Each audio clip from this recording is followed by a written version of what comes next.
America से deport किए गए भारतीयों को लेकर जमकर हंगामा देखने को मिल रहा है। विपक्ष से लेकर सरकार पर हमलावर नजर आ रहा है। भारतीयों को डिपोर्ट करने के मुद्दे पर आज भी संसद में हंगामे के आसार है। भारतीयों के साथ कथित दुर्व्यवहार के मुद्दे पर आज कांग्रेस ने देशव्यापी प्रदर्शन का भी ऐलान कर लिया है। इस बीच कल विदेश मंत्री एस जयशंकर ने राज्यसभा में जवाब दिया।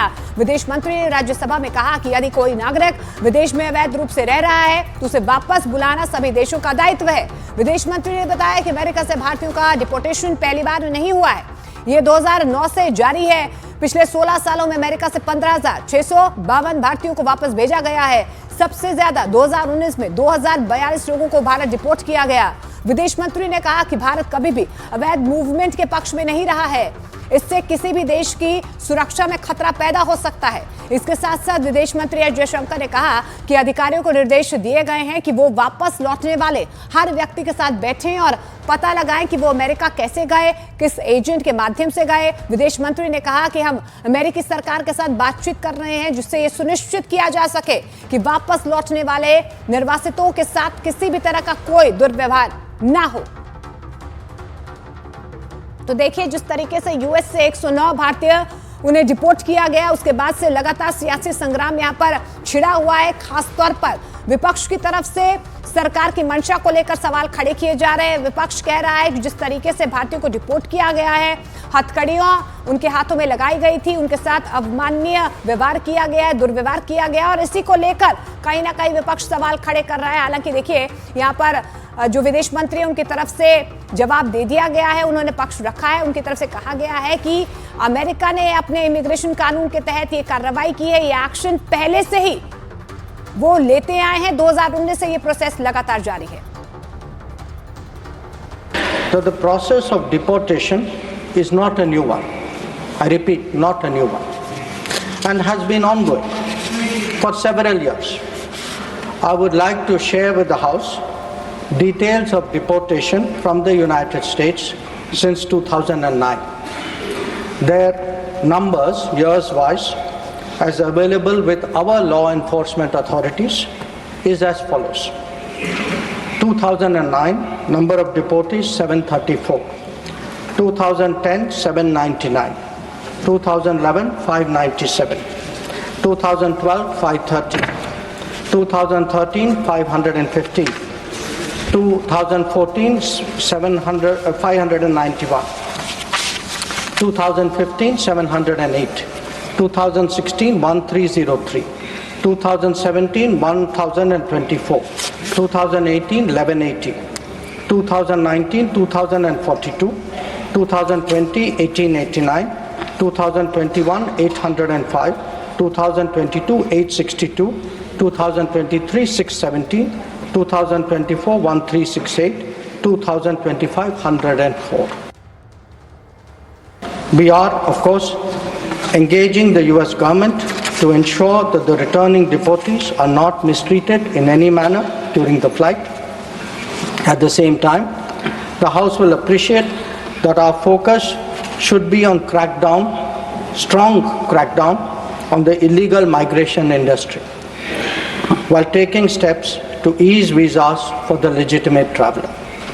On the basis of information provided by returning deportees about the agents and others involved, law enforcement agencies will take necessary preventive and exemplary actions.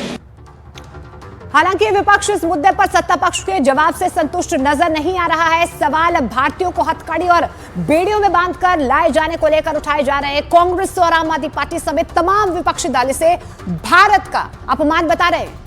विदेश मंत्री जी ने बयान दिया, लेकिन कुछ चीजें स्पष्ट नहीं कर पाए कि वे कैसे इस तरह से उनको हथकड़ी लगा के इस तरह जिस बुरी तरह से लाया गया वो उचित नहीं था। दूसरे उनकी वायुसेना के विमान में हमने जहाज भी उनको उपलब्ध नहीं कराया। पहली बात तो उनको अवैध भारतीय कहना ही अपने आप में गलत है।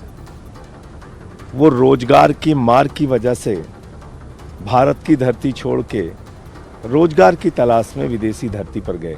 भारत के नागरिकों को अपराधियों की तरह हथकड़ी बांध के, पैरों में बेड़ी बांध के हिंदुस्तान लाया जा रहा है और अमेरिका के सेना के विमान से लाया जा रहा है। अमेरिका के डिपोर्टेशन वाले मामले में जो उनकी नीति वो अपना रहे हैं वो नई नहीं है। पहले भी 2009 में ऐसा हुआ, 747 भारतीयों को वापस भेजा गया। और इसमें कोई नई बात नहीं है, कोई भी देश अपनी राष्ट्रीयता को बचाने के लिए और राष्ट्रहित के लिए ऐसा करता आया है। वहीं इस मुद्दे पर पंजाब के मंत्री कुलदीप धालीवाल ने विदेश मंत्री को पत्र लिखकर मुलाकात के लिए वक्त मांगा है। इसके साथ साथ कुलदीप धालीवाल ने जहाज को पंजाब में उतारने के मुद्दे पर भी सरकार को घेरा है। नहीं जी सर, बीते कल जो कुछ हुआ वो बहुत ही बुरा हुआ, और जैसे हमारे भारतीयों को लाया गया, एक फौज के जहाज में बड़ा टेरर क्रिएट किया गया, और उन्होंने जो बाहर आके बताया कि हमें हथकड़ी और जंजीरें वगैरह मार देती गई, पैरों के बूट जो थे उनके वो तस्वीरें भी खोल दिए गए, तो ये सर बहुत गलत था। एक तरफ इस पूरे मुद्दे पर सियासी संग्राम छिड़ा हुआ है, तो वहीं आपको बता दें अमेरिका से लौटे भारतीयों में से एक महिला इंटरपोल की वांटेड लिस्ट में शामिल है। लवप्रीत पर इटली में आपराधिक मामले दर्ज है। सूत्रों के मुताबिक इंटरपोल की तरफ से इसे लेकर नोटिस भी जारी किया गया है। ये महिला पंजाब की रहने वाली बताई जा रही है। तो एक महिला इंटरपोल की वांटेड लिस्ट में शामिल है, जिन 104 लोगों को डिपोर्ट किया गया है। उनमें से इटली में लवप्रीत नाम की यह महिला है, जिसका आपराधिक रिकॉर्ड बताया जा रहा है। यह महिला पंजाब की रहने वाली बताई जा रही है।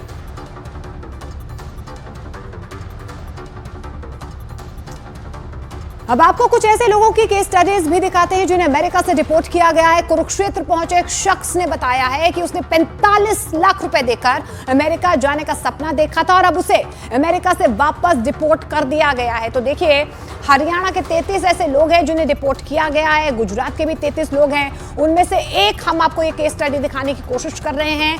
बताया जा रहा है ये शख्स 45 लाख रुपए देकर अमेरिका जाने का इसने सपना देखा था, अमेरिका गया था, फिर वो डंकी रूट से गया या गलत पेपर से गया, लेकिन अब उसे वापस डिपोर्ट कर लिया गया है।